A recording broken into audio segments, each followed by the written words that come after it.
Welcome to the AEN Stories channel. People think electricity is about power. It's not.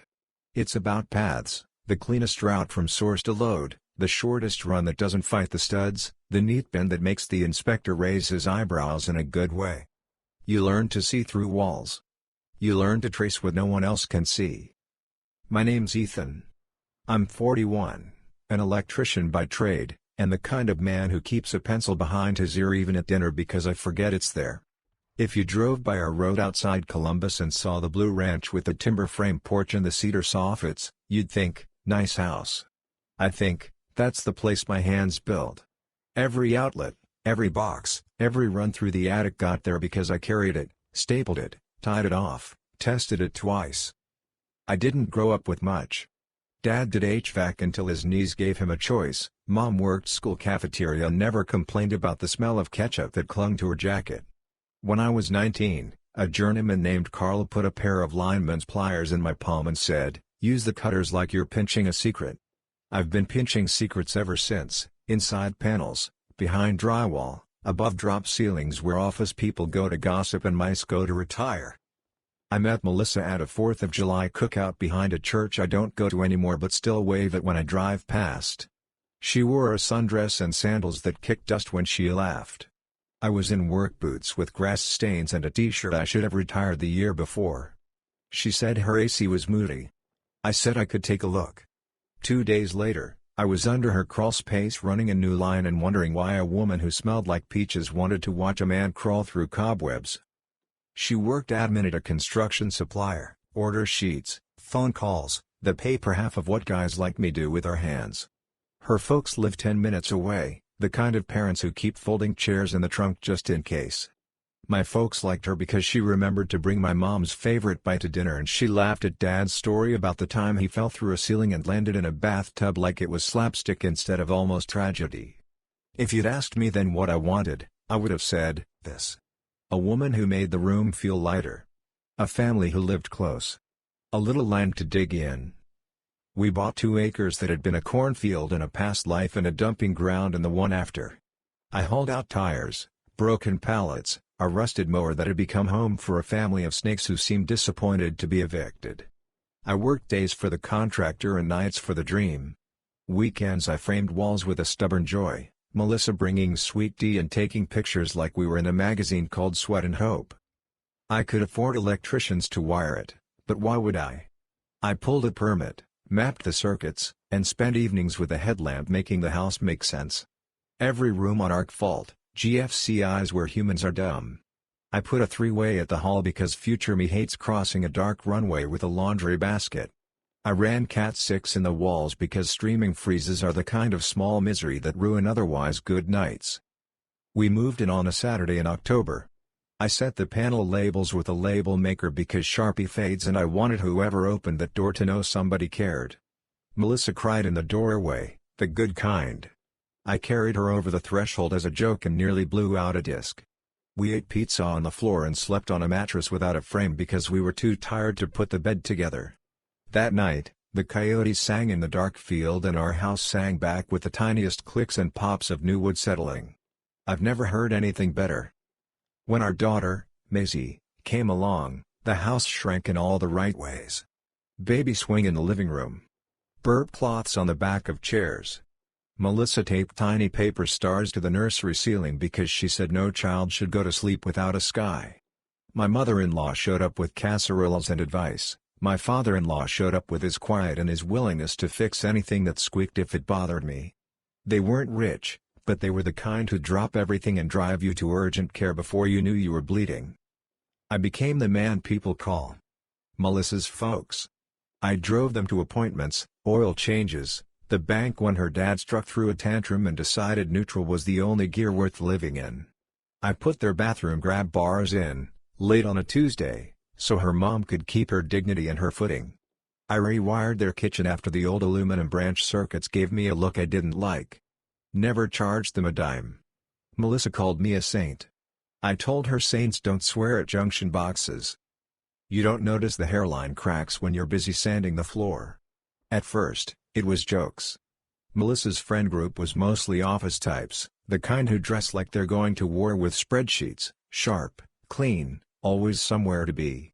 They'd come over for chili and football and she'd say things like, "Ethan could live in Carhartt and die happy," and the women would laugh and say, "At least he can fix stuff," and the men would nod like that was some kind of charm they didn't know where to buy. It didn't sting. Not then. But then the jokes turned sideways. "He's a simple man," she'd say, wine in hand, like simplicity was an allergy I hadn't disclosed. "He's content." In her mouth, content sounded like stuck. I shrugged it off. That's what you do when you've got more work than ego. Besides, I was content. I built a life I recognized. When Melissa got promoted, new title, same chair, better pay, something in our house tilted half a degree. She started buying blazers that needed dry cleaning and talking about the boss like he was gravity. His name was Brandon. He wore watches that cost more than my first truck and said things like "circle back" without hearing himself. The first time I met him at a company picnic, he called me big guy and asked if I did side jobs. I said, "Nope, I do work." He laughed like I'd made a joke. I didn't clock it as danger. I clocked it as not my room. I've been on enough job sites to know you can be the smartest man there and still get ignored by the guy who signs the checks. You learn to let the wind blow and keep hammering. When Maisie turned 4, I mounted a TV in the living room at a height that made sense and not at the IKEA height that just looks right in showrooms. Melissa bought a family tablet so we could put on cartoons and video call grandparents without handing a sticky-fingered child our phones. I set up profiles, added parental locks, did the whole dad tech routine like a man who enjoys solving problems that don't swear back. The tablet lived in the basket by the couch. That little rectangle became a little piece, Bluey while I finished dinner, FaceTime with Nana while Melissa tried on outfits in the mirror, Moana while we folded towels because apparently there are always more towels. Nothing dangerous lives in a device that sings songs about friendship, right? One Saturday in late spring, Melissa said she had to go into the office. Month end, she said, tight smile, coffee to go. Maisie and I built a fort with couch cushions and the blanket my grandma swears is too nice for forts. We took a break for PBJ and I reached in the basket for the tablet to bribe a little stillness into the afternoon. The lock screen was on a different profile. Not the kid one. Melissa never uses the tablet for anything but Spotify. I tapped because my thumbprint was on file from setup, because convenience is a lazy trap for honest people, because I wasn't looking to find anything, just blew away. Messages were open. A thread pinned to the top like a priority flag. Brandon. I didn't mean to read. I meant to back out, flip to cartoons, unsee what my gut already knew. But there it was, bold and stupid and green and gray. B, you free after the recap? M, if I leave at 5, he'll think traffic. B, I'll pick the place. Something with a corner booth. M, make it noisy. I don't want to think.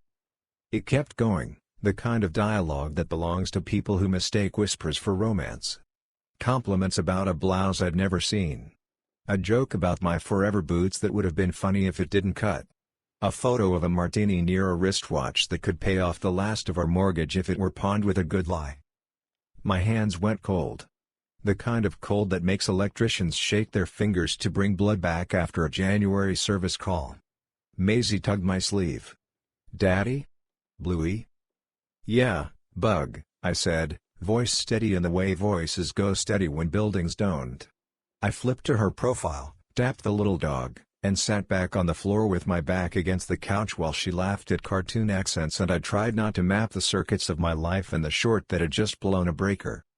People ask later, how didn't you see it? Like love is a leak under a sink and all you have to do is run water and listen. I saw and I didn't. She'd been different, smoother with other people, rougher with me. She started calling me such a good dad the way you call a dog a good boy when you mean that's all I expect of you. She started saying we should travel more and then laughing when I said, we can, as long as I can take 3 days off a job without screwing my guys. She started acting like ambition had a dress code and I'd shown up underdressed. When Melissa got home that evening, she kissed Maisie's head and said she was wiped. She smelled like perfume she wears when she sees clients and like a bar where clients become something else. I asked her if she wanted spaghetti or tacos. She said, Whatever, which is a word that kills more dinners than bad cooking. I didn't confront her that night. I did dishes and watched Maisie fall asleep on the couch. After I carried our kid to bed and clicked off the hall light from the three-way I had installed for this exact moment, I went out to the porch.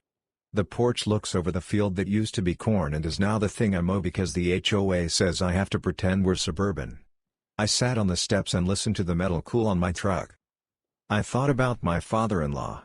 About his hands, scarred from sheet metal and the mistakes everyone makes exactly once.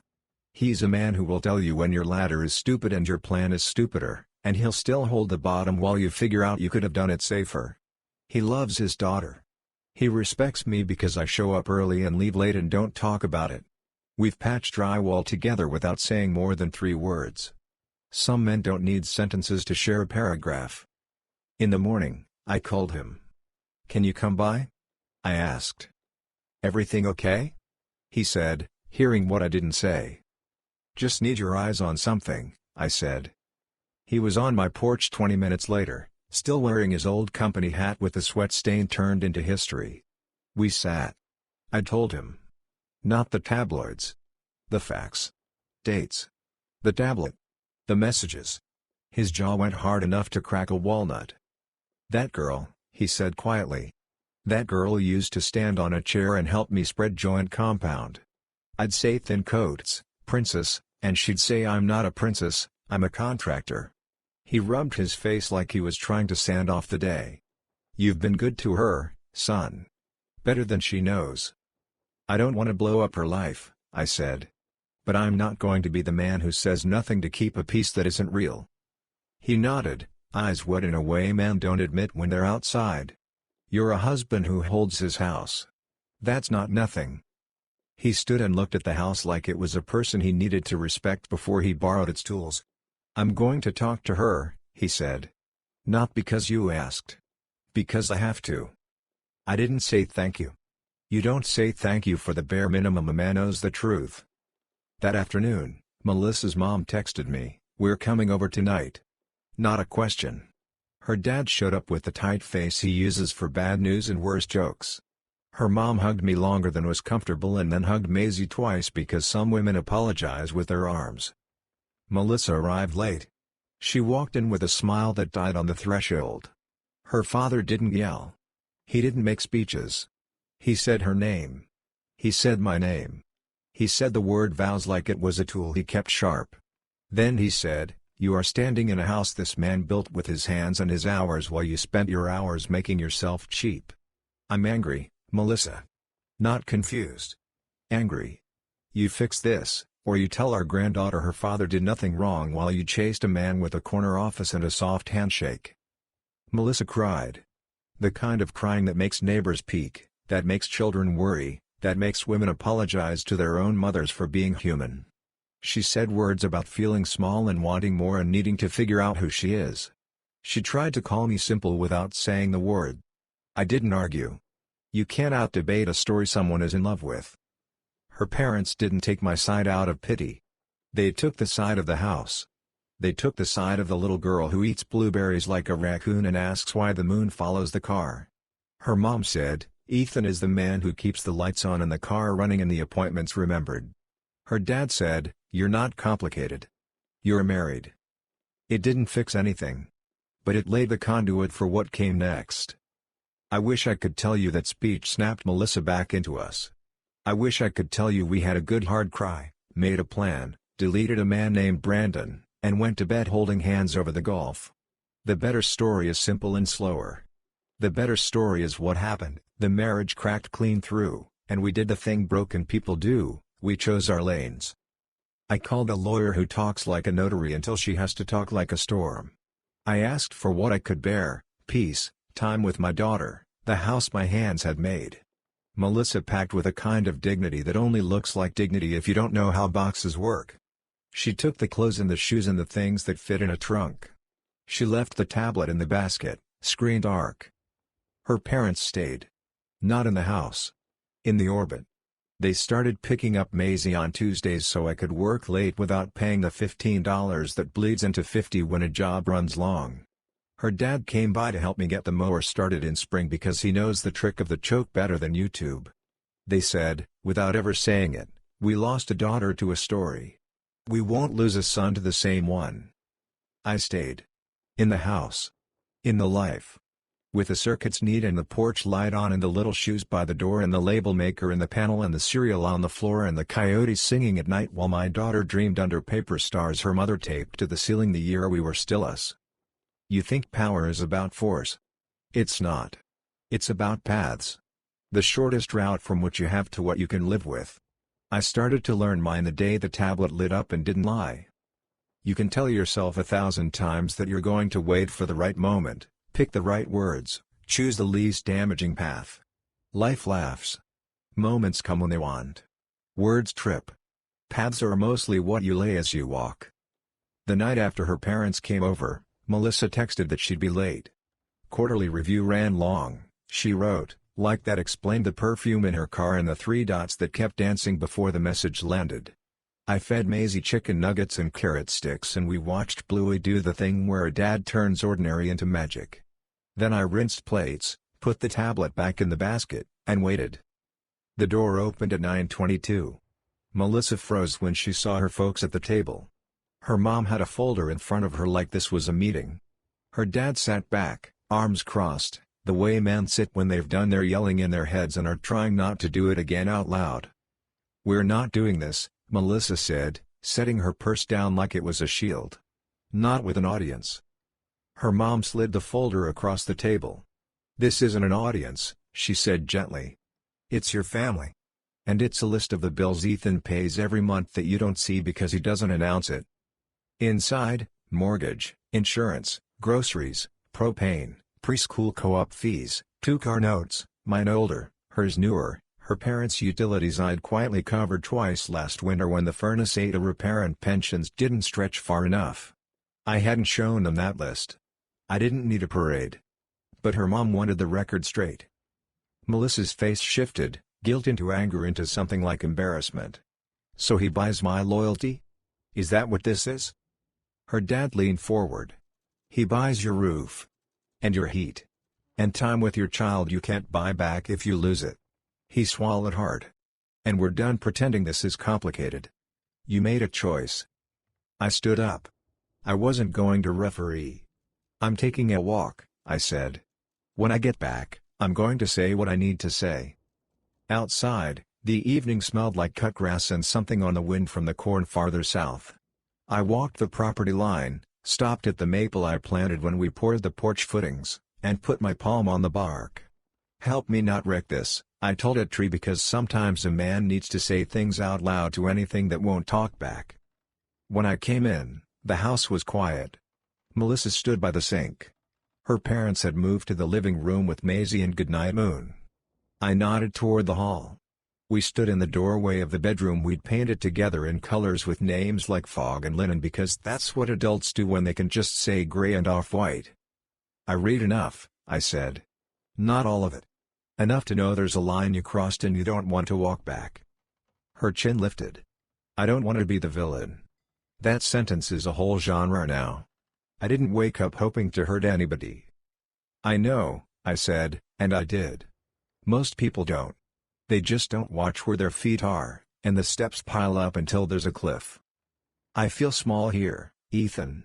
She stared at the carpet like it had the words. "I feel like my life is predictable. Like I blinked and I'm 36 with a kid and a man who comes home with drywall dust and thinks that's a personality." "That's not fair," I said softly, but I didn't list my parts. I didn't roll out the ledger of rides to the hospital and grab bars and how many mornings I took Maisie so she could sleep because her brain runs hot. You can't audition for your own marriage when the part's already been recast. "I don't love who I am with you," she said finally. It landed like a breaker tripping, internal, quiet, everything still lit and then not. I nodded. "I love who I am with our daughter," I said. "And I love this house. And I love the life I built because it looks like something I recognize when I see it from the road." I took a breath that felt like crawling through a duct. "I'm not going to beg you to stay. I'm not going to call your boss. I'm not going to burn down the bar. I'm going to ask for 2 things, Honesty with our kid and the house I built. The house. There was accusation in it, and a little relief. I looked at the window we'd framed on a hot Sunday while arguing about nothing. This place is where she sleeps under paper stars you taped up when we still thought forever was a room you could just lock. She needs this roof to be a constant. Melissa's shoulders slumped. I could see the math in her eyes, the mortgage, the headaches, the fact that even if she won the house she'd lose the home. "What do you want me to tell her?" she asked. "Maisie?" "The truth that belongs to her," I said. "That we're going to live in two places. That both will have her toothbrush and pajamas. That none of this is her fault. Not the adult truth. Not the reasons. Kids don't need to carry words they can't stack anywhere." She wiped her face. "Okay."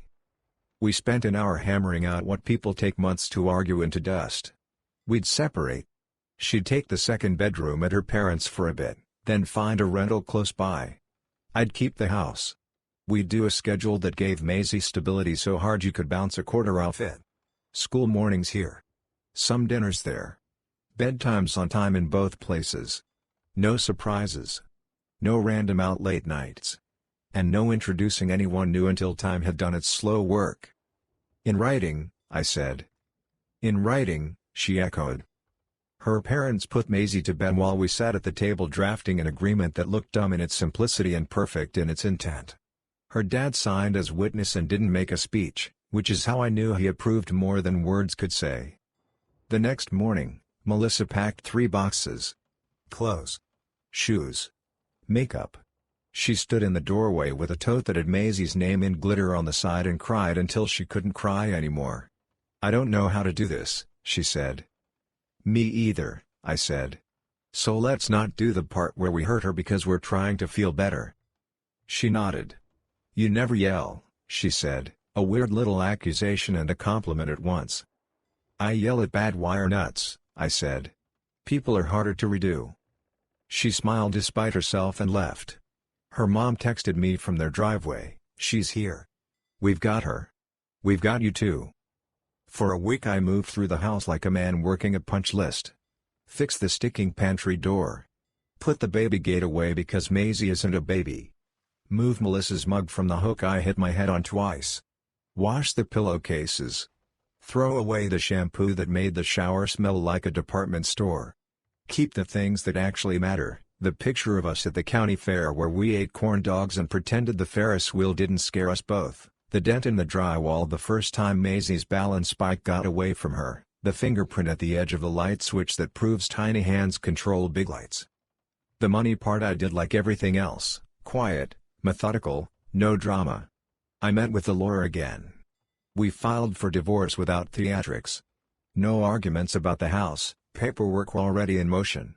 We put child support into a fair number that honored both realities, my steady income, her raise that meant less than it looked like after rent and gas and groceries. We wrote in holidays like they were holy days, because they are, and we carved out Christmas for what it is in my bones, a loop that closes no matter what else opens. We told Maisie on a Sunday morning with pancakes on the table because news lands softer when there's syrup. "Mommy and Daddy are going to live in 2 houses," I said. "You'll have 2 rooms. We will both love you from both places." She pushed her pancake around her plate. "Like Bluey sometimes stays at Bingo's and sometimes at her house?" she asked, child logic squeezing an adult mess into a shape she recognized. "Kind of," I said, relieved to have a bridge. "Will I still have paper stars?" she asked, eyes glassy. "You'll have a whole sky," Melissa said, voice breaking. "In both places." We set up a calendar with stickers. Sun for school days. Stars for sleeps at Dad's. Hearts for sleeps at Mom's. Maisie took to it like a project.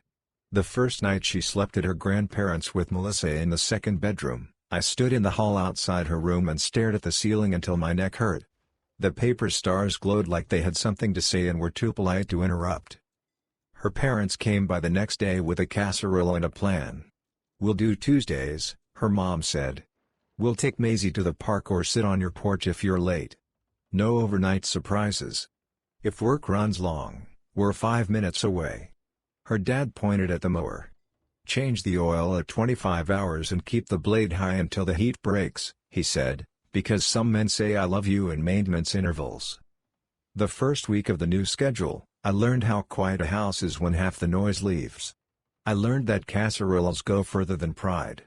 I learned that bedtime reads better when you slow down and don't grab your phone between pages. I learned that a man can make a home feel safe by doing nothing fancy, by just being there, with the porch light on and the dishes washed and the next day laid out like a good plan. Work saved me. People say that like it's a crutch. It is. All good crutches are. I put in panels on a new school where somebody else's kid will learn fractions and dodgeballs. I ran EMT so neat the inspector asked if we bent it in a shop. I answered A2A. M. Emergency call at a bakery where a mixer tripped a breaker and a whole wedding's worth of cake went from hope to panic.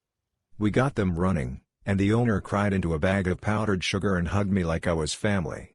I went home, showered, slept 3 hours, and made waffles for Maisie before preschool because promises to a child outrank sleep. The second weekend she slept at Melissa's parents' house, I rehung the porch swing. It had started to groan at a pitch that made me hear failure. I replaced the lag bolts with through bolts and backer plates and sat down hard to test it. It held. I've never been more grateful for steel. Sunday nights, after Maisie's bath, we FaceTimed Melissa so they could show each other pajamas and the newest unicorn drawing in a loose tooth that wasn't ready to fall. I stayed in frame sometimes and out of it others. We didn't debrief. We didn't litigate. We didn't try to pretend friendship where friendship would only be fatigue. We kept the exchange about the one person whose life couldn't be allowed to fray. People asked me if I hated Brendan. Hated's a big word. He's a type. He speaks fluent conference room. He thinks a corner table buys privacy and a valet ticket buys class. I don't hate him. I don't think about him. That's its own kind of mercy. 2 months in, Melissa asked if we could meet for coffee. We chose a place that used to be a bank. High ceilings. Too much echo for any conversation you'd care to hide. She looked tired in the way people do when the story they told themselves keeps forgetting its lines. "I'm sorry," she said, for the first time without adding but. I thought I was drowning in smallness. Turns out I was just floating in a big, dumb pool I built out of my own head. I didn't make it easy for her. I didn't make it hard. "Thank you for saying it," I said. "Keep doing right. That's all." "I thought your steadiness was a trap," she said. "It's a gift. For her. For everyone." She stared at her hands. "I'm not expecting you to forgive me." "I'm not carrying you," I said. "I'm carrying her and me in this place. That's my load. You carry yours." We didn't hug. We didn't promise to be friends. We walked out into a parking lot that had hosted 1,000 breakups and 1,000 reconciliations and 1,000 boring Tuesdays. It felt like the right place for normal. By fall, the house had a rhythm again. Lunchbox notes. Friday pizza with a movie we don't finish. Saturday yard work with Maisie riding shotgun on the mower for one slow pass while I pretend that's fine with OSHA. Sunday pancakes with blueberries that somehow get on the ceiling. We picked a pumpkin that weighed more than the dog and carved a face so goofy it made the delivery driver smile. We ran a new circuit to the garage so winter plug-ins wouldn't share a breaker with the chest freezer, because experience is just memory with labels. Christmas loomed like a test I didn't ask to retake. I told myself we'd keep it small. I told myself we'd go to my folks and I'd bring rolls and pretend I didn't miss my own table. But December came, and the loop tugged. Not because I wanted to replay the old disaster. Because I wanted to write over it. I hung the lights the first week, clean lines, warm white, none of the blinking nonsense that makes a house look like it's having a seizure. Maisie and I put the tree in the front window and she hung all the ornaments at a 4-year-old's reach so the bottom looked fashion-forward if you're the kind of person who thinks fashion happens below 3 feet. Melissa came over on a Tuesday and we did a paper snowflake assembly line and nobody cried. Her parents brought over a pie. My parents brought over too many casseroles. My dad put his hand on my shoulder when nobody looked, which is how men say I see you without using the verb. I cooked too much food because I don't know any other way to say you're safe to the people I love. I put both leaves in the table and added 2 folding chairs even though we didn't need them. At dinner, Maisie asked if we could go around and say the best thing that happened this year. I went last. Best thing? I said, staring at a candle guttering in a way that made me want to trim the wick. This house stayed. And the people who needed it most kept coming home. We ate pie. We washed plates.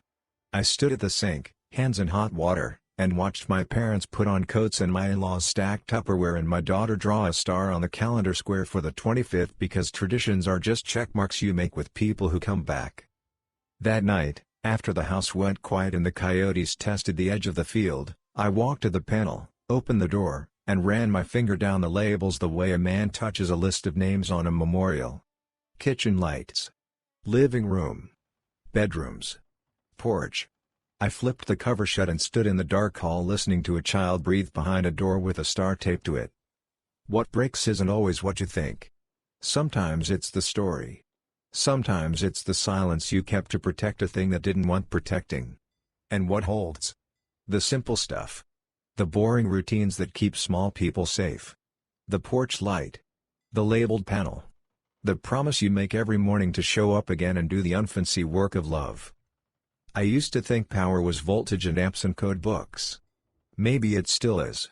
But the longer I live in this house I built, the more I think power is the ability to route what's real through the cleanest path and keep the load balanced so nothing overheats. Some days I get it right. Some days I trip a breaker and reset and try again. But the lights are on. The house hums.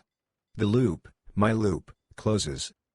The first year after Melissa left, I learned that grief doesn't move in straight lines. It circles. Some mornings I woke up steady, packed Maisie's lunch, braided her hair badly but not disastrously, and drove her to preschool with the windows down and the radio up. Other mornings, I sat in the driveway too long after drop-off, gripping the steering wheel like it was the only thing keeping me from drifting away. Grief didn't care if the sky was clear or if the bills were paid. It just showed up, uninvited, like a breaker tripping in a panel you swore you'd wired clean. But the good thing about being an electrician is you learn to reset without panic. You learn to keep spare fuses. You learn that even systems built right need maintenance. On paper, Melissa and I had it down. We'd written the plan, we'd stuck to it, we'd divided time in neat blocks you could tape to a fridge. But paper doesn't prepare you for the first time your kid cries at drop-off, clings to your leg, and says, "I don't want two houses." The first time that happened, I carried Maisie inside anyway, because kids need consistency even when it hurts. I walked back to my truck with her tears still wet on my shirt and sat there until I could breathe again. That night, Melissa texted, "She's okay now. Reading books. She'll be fine." I stared at the words. Fine. Fine is a band-aid. Fine is what adults say when they can't admit the wound is deeper. But Maisie wasn't an adult, and she didn't need band-aids. She needed proof. So I made our house proof. I started marking calendars with her. She'd slap stickers on the squares, sun for dad's days, heart for mom's. When she asked, which is better? I told her, they're both good because both mean you're loved. I set routines like scaffolding, breakfast at the table, bedtime books no matter how late, Friday pizza and movie even if the movie stopped halfway because dad fell asleep. When she laughed, I laughed louder. When she painted, I taped the art to the wall like it was the Louvre. Melissa, to her credit, kept her end of the bargain. She showed up on time. She didn't introduce Maisie to Brandon, or anyone else. She checked in without making it about us. And slowly, our daughter started to accept that two houses could still mean one childhood. Work was where I rebuilt myself. The company I'd consulted for pulled me in full-time, then started leaning on me for leadership. "You keep things running smooth," the owner said. "You don't just fix wires, you steady people." I laughed, but I knew what he meant. Running crews felt a lot like running a household: spot the weak link, keep everyone safe, make sure no one gets shocked by someone else's mistake. They started talking foreman track. I didn't say yes right away. But I went home and told Maisie over pancakes, and she said, "Boss Dad." And grinned like that was the promotion title. Money steadied too. The house was mine outright in the divorce. Melissa wanted no part of it. I still had a mortgage, but I knew every stud. every joint. Bills weren't light, but I'd lived leaner before. The satisfaction of mowing my own grass, of fixing what broke without permission, of knowing this space was ours, those things mattered more than vacations or new cars. Evenings without Maisie were the hardest. A house that hums with one set of footsteps sounds cavernous with none. I filled some nights with extra shifts, some with fixing the list of things I'd ignored for years, some with just sitting on the porch swing I'd reinforced and listening to cicadas. Neighbors waved. Sometimes I'd walk down to O'Malley's, not for drinks but for noise, to remind myself people still existed outside of bedtime stories and breaker panels. Bartenders tried to make small talk. I didn't have much to say. I wasn't bitter, I just didn't want to hand out the short version of my life like a pamphlet. When December rolled back around, I braced myself. The last Christmas had cracked everything open. I wasn't sure how to write a new script over the old scars. But Maisie solved it. "We'll make new rules," she said, dragging a box of paper and markers to the table. She wrote them out herself, backwards letters and all. Hot cocoa every night. Lights on all the time. Everyone sings even if bad. No phones. I followed every rule. We burned through cocoa powder like coal in a steam engine. We left lights on until I had to replace a breaker. I sang so off-key that Dog hid under the table. We ignored phones until Christmas morning, when my parents FaceTimed and Maisie yelled into the camera. We did new rules. For the first time since the split, I didn't feel like we were patching something broken. I felt like we were building something whole. The victories weren't cinematic. They were small, Maisie running out of preschool yelling, "Dad!" like I was the best thing she'd seen all day. A crew finishing ahead of schedule because I'd planned clean. A Saturday where the laundry folded itself because Maisie thought matching socks was a game. I stopped waiting for fireworks. Fireworks fade. Steady light lasts. By the time spring thawed the ground, I'd survived a year. More than survived, I'd kept the lights on, in every sense. The grief still circled, but the loops of routine, of work, of love that stayed, they held. And when people asked, "How are you doing?" I didn't say fine. I said, "We're steady." And for the first time, it felt true. Spring came like it always does in Ohio, muddy, slow, then suddenly green all at once. The yard I'd fought to seed the first year we bought the place finally looked like grass instead of stubborn dirt. Maisie helped me spread fertilizer, scattering it in clumps that made bald patches worse, but I didn't care. Watching her run barefoot across the yard I built with my own hands was better than any symmetry.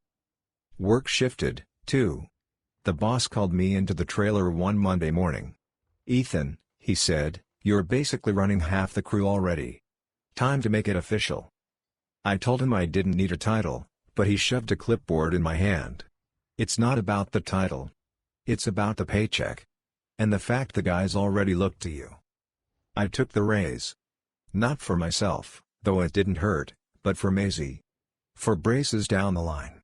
For college someday. For Friday night pizza without guilt. Stepping into leadership surprised me. I wasn't the loudest guy on site. But I knew when to push, when to steady, when to crack a joke. A good foreman, Dad always said, is part father, part teacher, part referee. Turns out I'd been practicing all three without knowing. Melissa and I kept things civil.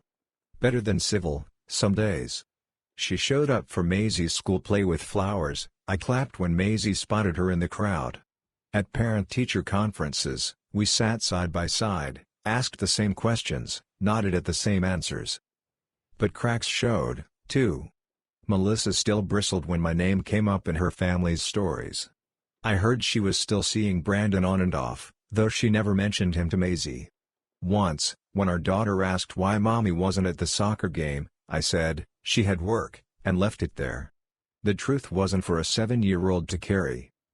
The truth was, Melissa had lost ground with her own parents. They called me to check on Maisie more than they called her. "We know you'll keep her steady," her dad told me once, voice heavy with regret. I didn't rub it in. I just said, "She'll be okay." "We're okay." Life found a rhythm I hadn't expected. Mornings with Maisie, then long days on site, Then evenings with tools or laundry or lesson help. Weekends we planted tomatoes in the yard, and she named each plant after a cartoon character. Nights without her were quieter, but not hollow anymore. I fixed up the old shed into a workshop, built furniture for friends, even sold a few pieces online. My hands needed work, and I found out building for pleasure healed differently than building for pay. I wasn't looking for anyone new. I told myself that more than once. But then came Claire. She worked in the office of the contracting firm we partnered with, handled permits, scheduling, all the paper chaos behind the builds. She wasn't flashy. She didn't walk into rooms like a spotlight. But she remembered details, like how I took my coffee, or when Maisie's soccer games were. It started simple. Jokes in the break room. Swapping recipes because she claimed my chili at the potluck had to be cheating. Then one afternoon, she asked, "How do you always stay so calm?" I laughed. "Ask my daughter, she'll tell you I don't." Her eyes softened. "Still. You carry steady. That matters." It stuck with me, the way she said it. Not like flattery, but like she saw something I'd worked hard to build. By December, I realized a full year had passed since everything cracked open. Maisie and I repeated her new rules tradition: cocoa, lights, singing, no phones, and this time she added, invite Claire. I froze, then asked gently, "Why Claire?" "She smiles like Grandma," Maisie said. "And she doesn't make you look tired." Out of the mouths of babes. I invited Claire. She came with cookies in a tin, laughed at my dad's corny stories, and sang off-key right along with us. No big speeches. No fireworks. Just warmth, steady and real. For the first time in a long time, the loop closed without pain. That was the year I learned healing isn't loud. It's not some grand speech or dramatic ending. It's small things done steady until they add up to a life again. And standing in my own house, with Maisie laughing and my family passing plates, I realized, I hadn't just survived. I'd started living again. Thank you for listening my story. If you want more raw, real, and gripping stories like this one, subscribe to the AEN Stories channel. Your support keeps these stories alive.